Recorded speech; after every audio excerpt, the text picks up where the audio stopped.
Welcome to the Sunday, May 31st, 2026 Massachusetts Pirate Party member meeting.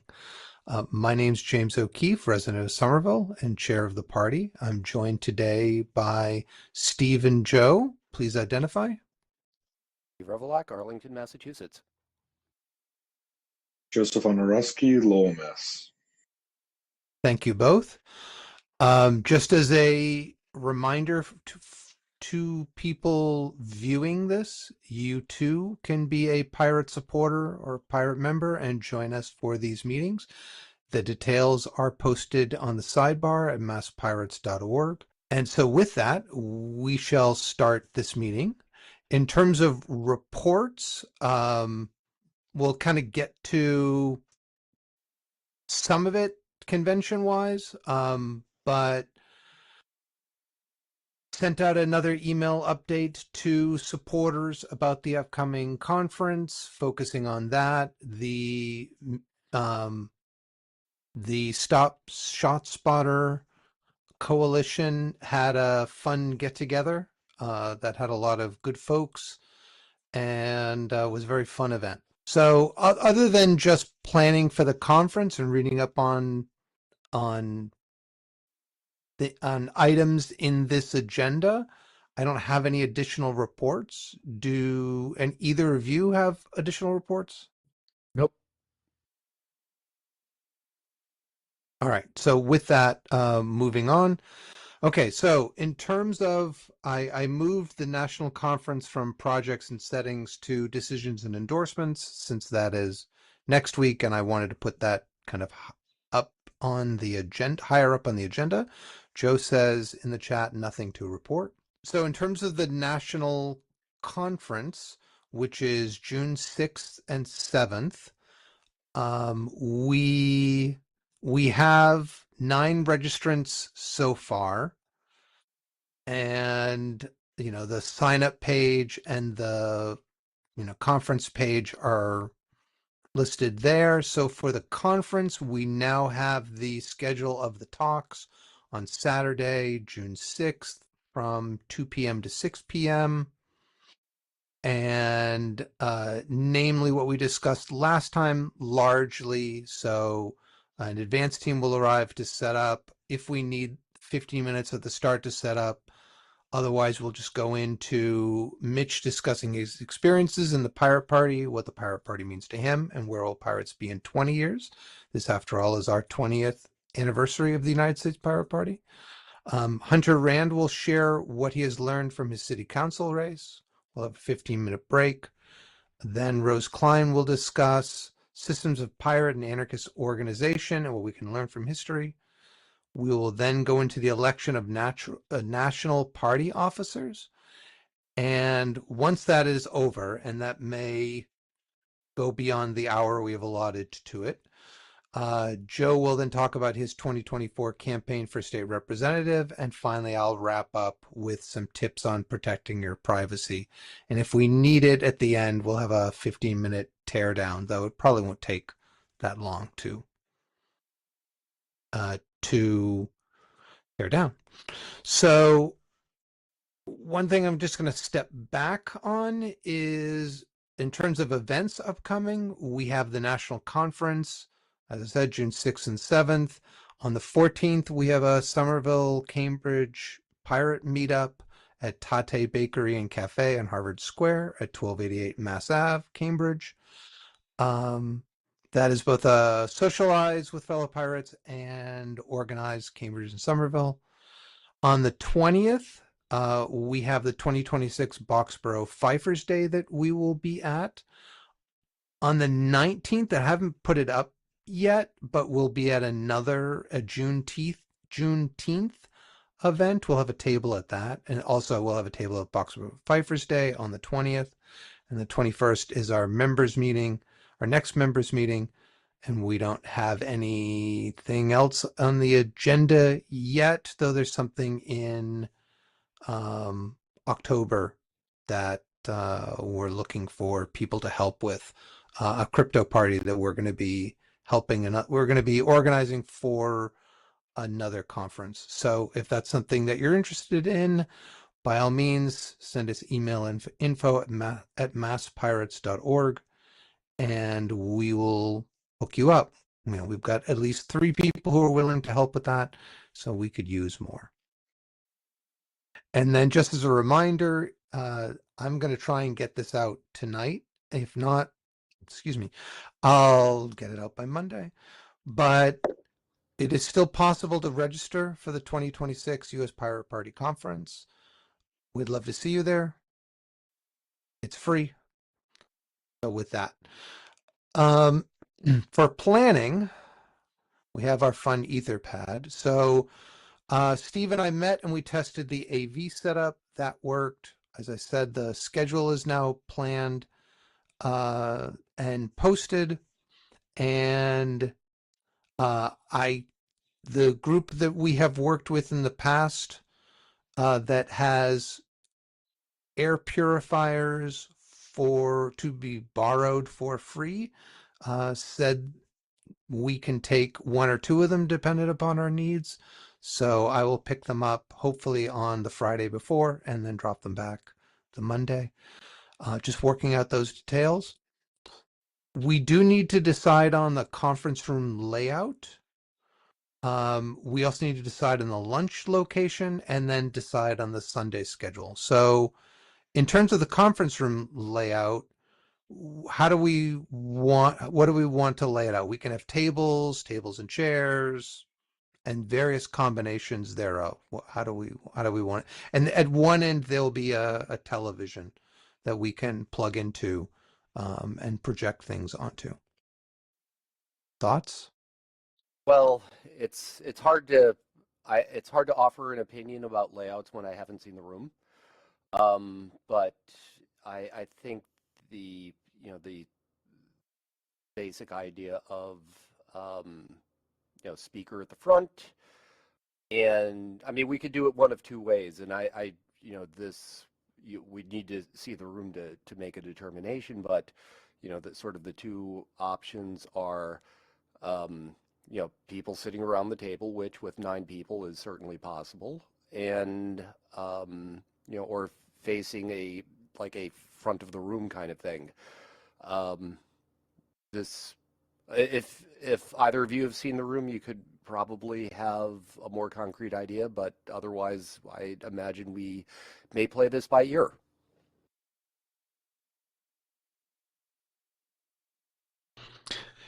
I'm going to go out this week, and as Joe said, it's a rectangular conference room that can seat 15. So I'm going to go and take a look at it. They would need to know by Thursday. So if I were to go tomorrow, or probably not tomorrow, Tuesday, and go take a look at it and then report back, would that be enough time if people get back to me and then we know by Wednesday and we tell them Wednesday evening, Thursday morning what we want it to be? I'd say just make an executive decision and use your best judgment. Do we have a preference? Let me ask that. I know I kind of feel like people have computers, so having tables would be useful, but I don't know if I want it in a classroom, but I don't know if I want people like turning their head 90 degrees to look at a screen either. To answer your question, Joe, yes, we're going to the U.S. Constitution beforehand. We're discussing the table for the afternoon session. All right, well, if there's no objections to me taking a look and making an executive decision, are there any objections? Nope. Joe says, I trust your judgment. I appreciate that, Joe. Okay, well, then I will take a look at it and decide.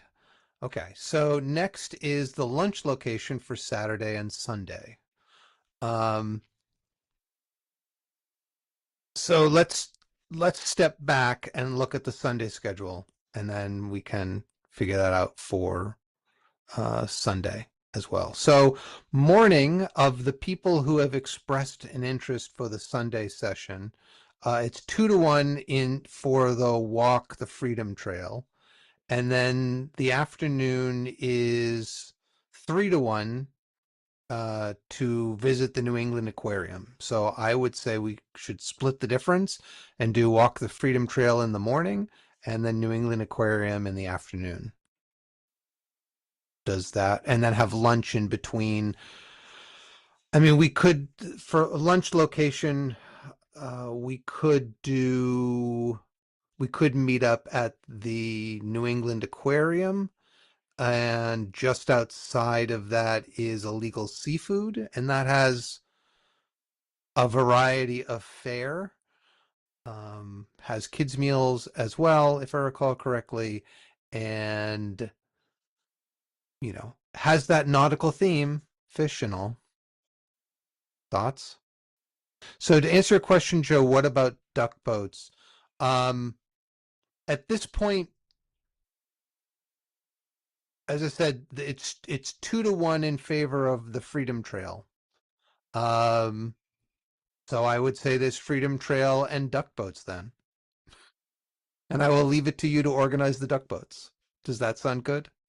Joe says, my family is hyped about the duck boats. And I mean, just from a map, there seem to be a fair number of eatery restaurants and eateries near the aquarium, so it probably won't be too difficult to find something. Sure. I'm just thinking if we announce it ahead of time, that way it's like, okay, we'll meet at noon here. That would be good, as opposed to, well, we meet at this location and then we wander over and there are kids, and kids have been, being on the duck boat or whatever, and they're hungry and stuff like that. So sorry, go Steve. I was going to say Legal Seafoods it's right there. It's a known entity. Their food is good, sure. Yeah. All right. So yeah, my thought was either case would be noon to 2 p.m. lunch near the aquarium. So and then says, okay, so Joe asks, what time do we have to be back for lunch in the aquarium? So what we've scheduled it for is walk the Freedom Trail from 10 to noon. Excuse me. And then noon to 2 would be lunch near the aquarium. And then 2 p.m. on would be visit the New England Aquarium. Or I should say 10 to noon would be for those who want to walk the Freedom Trail. For others who want to take a duck boat tour near the New England Aquarium. Then noon to 2 would be lunch. And then finally 2 p.m. on would be visit the New England Aquarium. Joe points out we can get a head count and reserve our space at legal. Absolutely. I can make once we've heard back, could certainly schedule it by either Friday or Sunday or Saturday at the latest. Some we final determinations, because we want other people to register and join us. All right, so I guess then, legal for lunch on Sunday. Mm-hmm. You okay with that, Joe? Sounds good, says Joe. Okay, so now that brings us back to where do we eat on Saturday? So just to reiterate, the Saturday schedule is 10 to 10:30 we gather outside the USS Constitution. 10:30 to 11 we kick off speech outside the USS Constitution. 11 a.m. to noon visit the USS Constitution. Noon to 1:45 or so, into 2 will be lunch, and then 2 to 6 p.m. we have talks in the Minehand Meeting Room, Residence Inn by Marriott Boston Harbor on Tudor Wharf. That is a mouthful. Hopefully no Henry VIII. Okay, so lunch locations.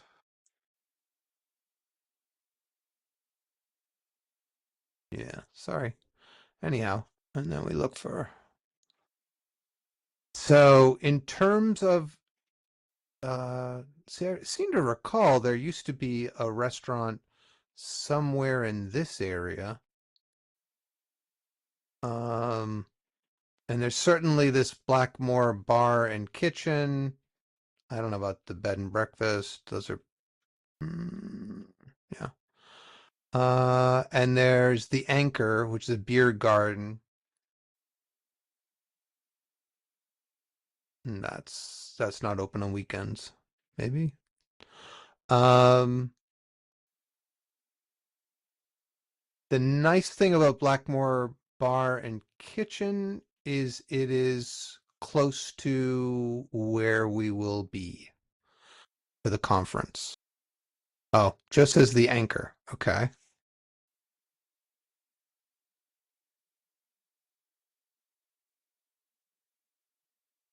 Have you been there, Joe? Spacious, open air. Open air is nice. Finger foods. But have its finger foods though. Is that Anchor Boston? Performing arts.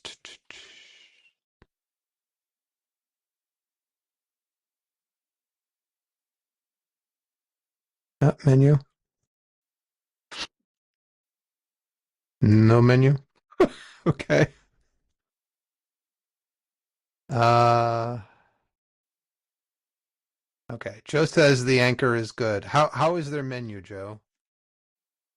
Your thoughts, Steve? I'm sounds fine to me. The Anchor sounds fine to you? Okay. Mhm.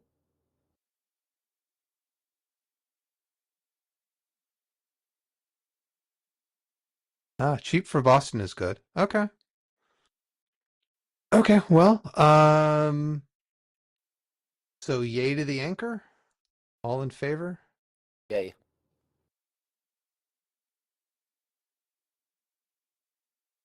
Joe? I'm fine with it. So Joe is typing. They have nachos, so yay. Okay. Excellent. Okay, so back to so we figured out let's see here. Let's grab oh probably check that. Saturday, Sunday. So 11 to noon 9. So we'll need to probably book something there. Let's grab this. And then okay, so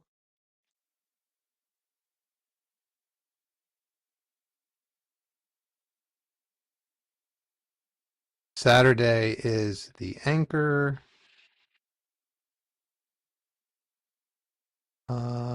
And Sunday is Illegal Seafood.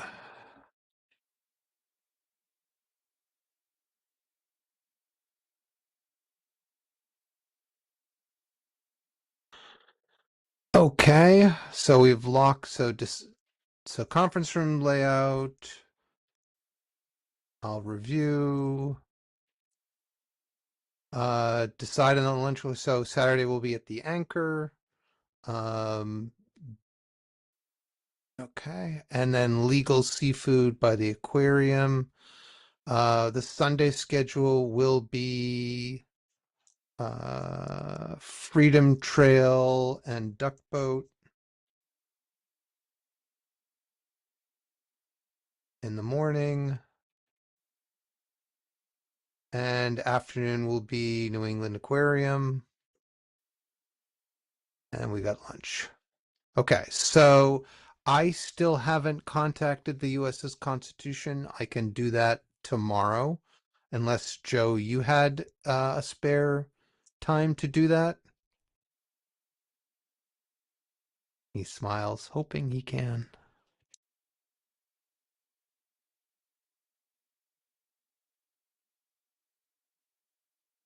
Tappity tap, tap, tap, tap, says Joe.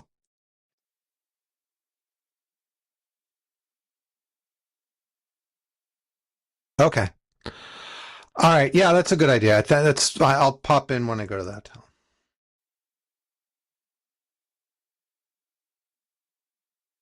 Great. I'll test the Wi-Fi when I pop into the hotel. Okay. So Mitch is working on the program. Mitch has the U.S. Pirate Party banner. I have the Massachusetts Pirate Party banners. I'll have buttons, I'll have books, and stickers has not yet been locked down. So assuming I can get it done, or Mitch and I can get it done, hopefully we'll get it done early in the week, and then a lot of them have free rapid delivery. So anyways, gotta lock that down. Okay, so I'll pick up the purifiers hopefully on Friday. I'll test out and set up the live stream prior to the meeting. Promoting is going as best it can. Saturday, the Steve and I will bring the AV equipment. I'll have the air purifiers. Mitch and I'll have banners. I'll have buttons, books, and we'll see about stickers. And on Sunday, I'll bring AV equipment if we want to get some recordings of people at these events. And then I'll return the air purifiers on hopefully Monday. So, anything else on this list I've missed? I don't think so. All right. So going back to the menu, so yeah, it's just, trying to turn out more people for the conference. Okay, so we've got the schedule. Other than that, we look pretty good. Okay, so next on topic was this letter on S1053, which is an act to implement the recommendations of the Special Commission on Facial Recognition Technology. There is one of the groups that we worked with in the past, who I shall not say, is looking for people to sign a letter. And looking over the bill, it seemed like what we have supported in the past. So, namely, absent express authorizations in general or special law to the contrary, it shall be unlawful for a law enforcement agency or officer to acquire, possess, access, use, assist with the use of, or provide the resources for the development or use of any biometric surveillance technology, or to enter into a contract with or make a request to a third party, including any federal agency, for the purpose of acquiring, possessing, accessing, or using information derived from a biometric surveillance technology. The only the RMV would be able to acquire, possess, or use facial recognition technology. The state police or the Federal Bureau of Investigation can request a search be performed by them, but it has to be an executed warrant duly authorized by a judge based on probable cause, except in, of course, the caveat, exigent circumstances, or to identify a deceased person, or on behalf of another law enforcement agency or federal agency, provided such agency obtained a warrant pursuant to Clause 1, or documented the reason for the search requesting under Clauses 2 or 3. So that's good. It puts a warrant requirement when it is used, and only the RMV can use it. And then there's a whole set of, you've got to record when you're using it, details about using it, and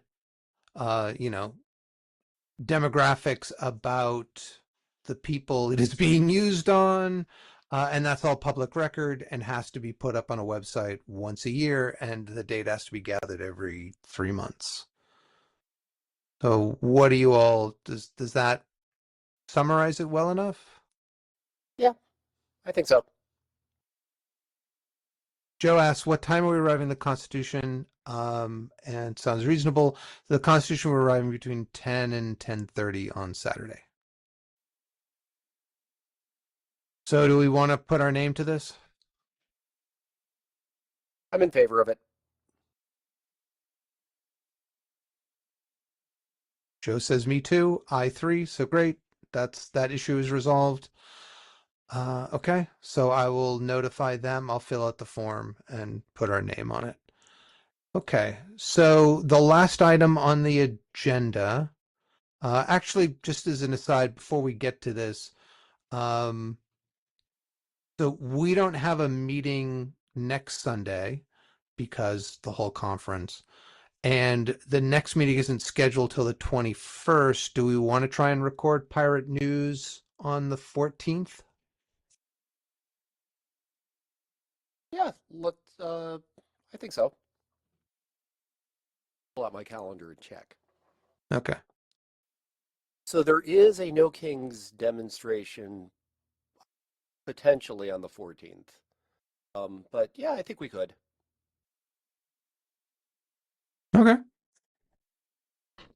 Joe says I find more value to the meetings than the Pirate News. However, that is not that is a lot going on that that we can record.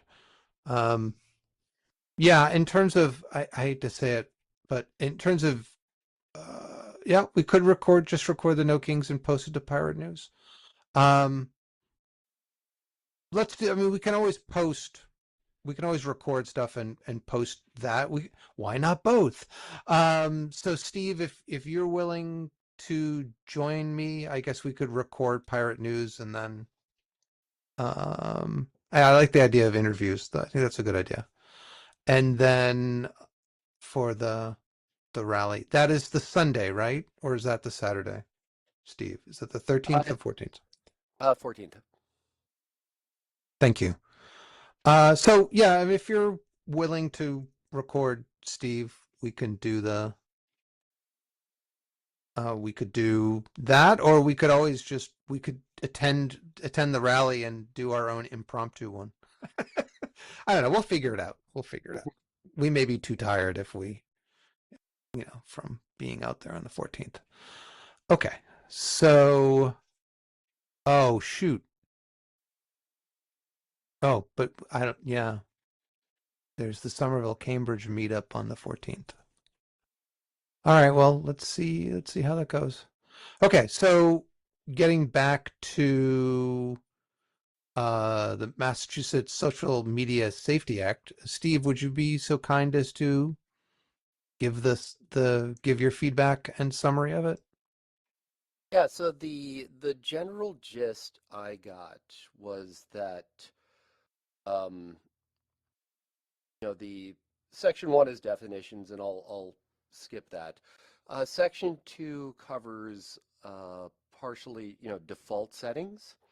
And so basically, instead of default settings that share everything with everyone, it actually starts you off with, a more restrictive set of defaults.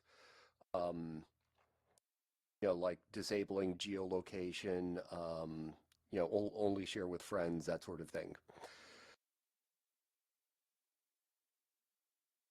So there is a requirement for people who have their accounts deleted, or for timeliness of account deletion and actually deleting stuff. The requirement that social media platforms provide a way to reset any algorithmic ranking system that was applied to the user's feed, so it just forgets all about your past and starts you over from square one. Social media platforms would not be able to basically withhold services or charge more for things because of a user who adopts more restrictive settings. So Section 3 requires the social media platform to produce de-identified aggregate data on the number of minors who use it, how much time they spend, and how often they change the default settings. Every 30 days, they have to social media companies would have to survey minors or users that the social media platform knows to be minors, and basically ask to what extent they've experienced unwanted or harmful activity on the platform. And there's a requirement that the Attorney General work with security researchers and experts to ensure that this data on minors can't be re-identified. Section 4 involves the Department of Elementary and Secondary Education. basically to support schools in implementing evidence-informed harm reduction educational programming that talks about mental health impacts and the responsible use of technology. Section 5 requires social media platforms to disclose what type of information they collect for the purposes of algorithmic whatever, how they collect it, and how they use your personal information in algorithmic decisions. So Section 6 would allow users to sort of provide a way to lock their settings. Section 7 is fines. So it's basically $5,000 per violation. A violation each user can be a separate violation, but capped at $1 million per day. And Section 8 covers civil suits. It basically allows, the court affords certain types of legal relief to people bringing legal suits. And Section 9 is the Attorney General, gives the Attorney General the ability to promulgate regulations. That's basically it. So what were your thoughts on it? I think this is I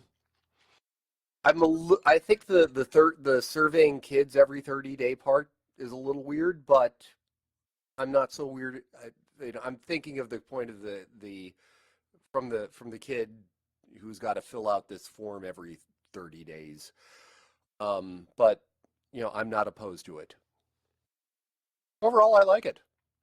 I do particularly like the reset, forget about what I've done and reset me to the defaults idea. I do like that. Yeah, I do actually like the idea of surveying. They randomly, I forget, is it randomly selected or is everyone selected? Anyone who, as I read it, it was anyone who the platform knows to be a minor. Okay. Yeah, I mean, I think monthly is perhaps a bit much. But I mean, I do like them. Like, if you're going to if you want to assess that, then Yeah. and you can de-anonymize it. So, sorry, you were saying, Steve. No, I understand the trade-offs, and like I said, I was a little surprised to see it, but I'm not opposed to it. Right. So, what do you feel is the strength of this? So I think the strengths of it are, so one is the, providing sort of lockdown settings by default, or more a greater degree of privacy by default. I think the ability to discard your algorithmic history is a plus for me. There are, I think, the transparency aspect of it is what kind of information do we collect and how do we use it. I think that's useful. And also there are, violations of this would be deemed an unfair or deceptive act or practice in trade or commerce. And, there are actually fines for that. I mean, arguably they should be more than $1 million a day, maybe, but I'll take that as a start.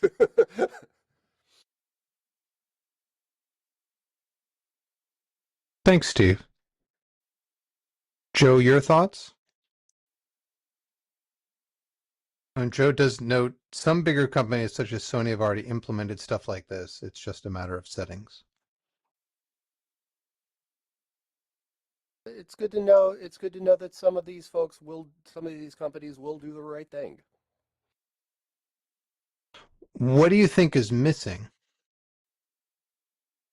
I mean, obviously, the privacy protections are not as comprehensive as a full privacy bill. Yeah, I'm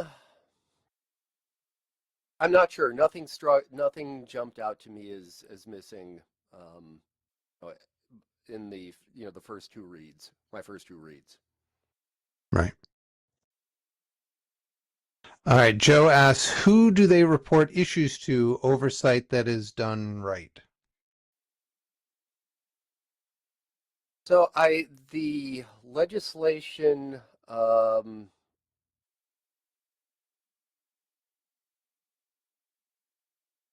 so violation by a social media platform in this chapter shall be deemed an unfair, deceptive trade act or practice in trade or commerce under Chapter 93A. So um, I'm not familiar with 93A, but it seems like they're using an existing an existing section of state law for enforcement.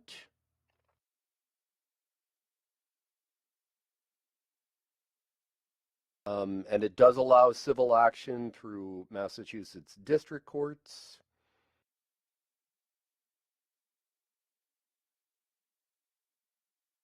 And if the plaintiff wins, the court has the ability to offer them damages and cover injunctive relief, declaratory relief, and attorney's fees and litigation costs. So it looks like there is a private way of, presumably the attorney general can enforce this, but it seems like there is also, an individual could, like take a company to court over violations. So a private right of action. Yeah, yeah.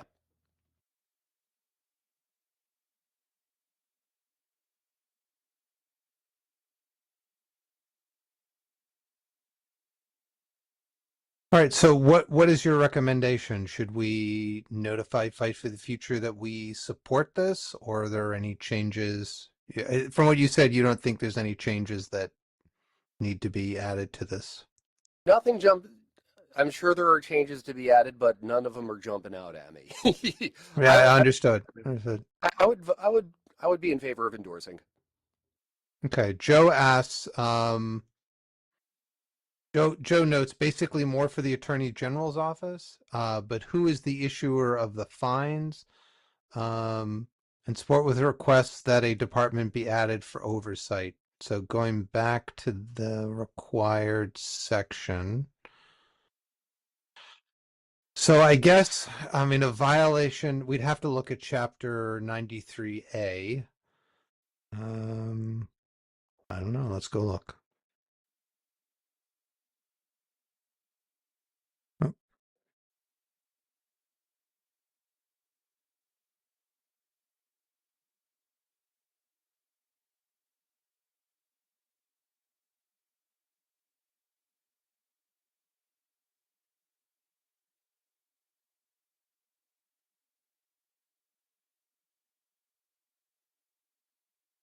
Mm.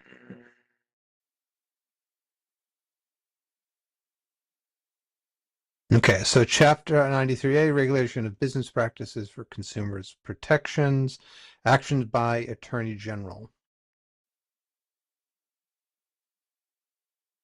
So yeah, it looks like the Attorney General would be able to bring these fines.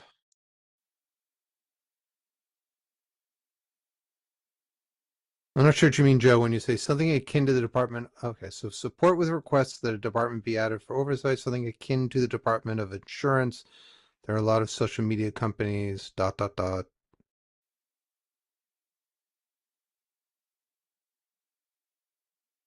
let's go back to the reporting and see who gets the reports.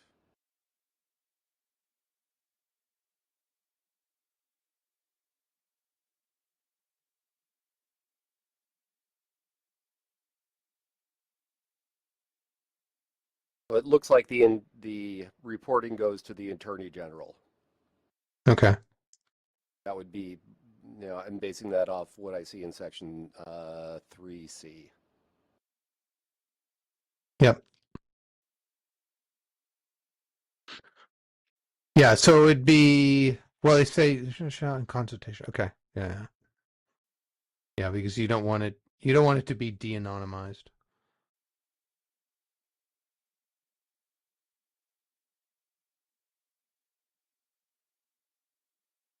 But is there a public records that this would be posted?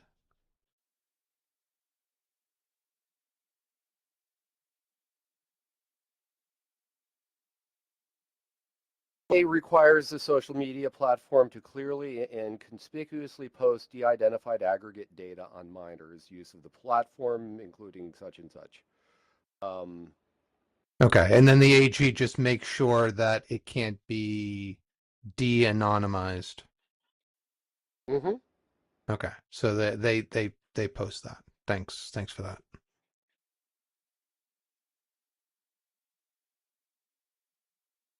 All right, so then the AG's role is limited in regards to this. So we're coming up towards sort of Oh, the end of the actually, meeting. Yeah. so there is a little it looks like a drafting mistake in Okay. section 3B. Mm-hmm. Um, the last sentence reads, the social media platform shall make available de-identified aggregate data on the results of these surveys and the flagging of unwanted or harmful content pursuant to subsection F of section 3 on its website at least a quarterly basis. There is no subsection F in section 3. Ah, yeah. Okay. That's a good point. We can pass that on. Mm-hmm. Maybe that was in draft, a previous draft, and then someone didn't catch that. Okay. Yep. No, Good I've catch. done enough. I've done enough bylaw editing that I can say I've made the same mistake too. All right. So we still have time, but are we comfortable with at least notifying Fight for the Future that we support this and want subsection F to be defined? Which also, if like the subsection F, then shouldn't there be D and E subsections as well? And what exactly are Well, those? it's basically a dangling reference. So just Right. if it's according, just say the thing that you're trying that. Just fix the citation. Right. Basically. Yeah. Fair enough. Yeah. But is this something that we should support? I think so, or I would be in favor of it. Okay.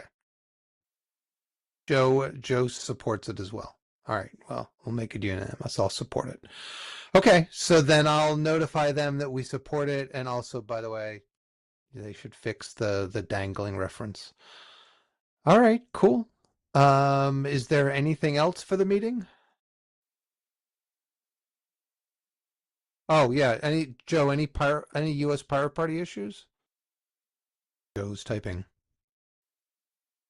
We had last week off. Okay, so no US Pirate Party issues. I'm looking forward to meeting a whole bunch of US pirates beyond those from Massachusetts next Saturday, June 6th. So I guess, shall we adjourn then? So moved. All in favor? Or I'll say second. All in favor? Aye. Joe says aye. I say aye. And we are done. Thank you very much to Joe and Steve for a efficient meeting. And for those of you who have reached this point in the recording, we appreciate your catching these videos and hope you will attend the conference coming up on June 6th and 7th. Show up at one of these, the next meeting on the 21st, as well as come out to our other upcoming events. And as always, you can find us at masspirates.org. Do like, share, and subscribe if you found this useful. And with that, have a wonderful week.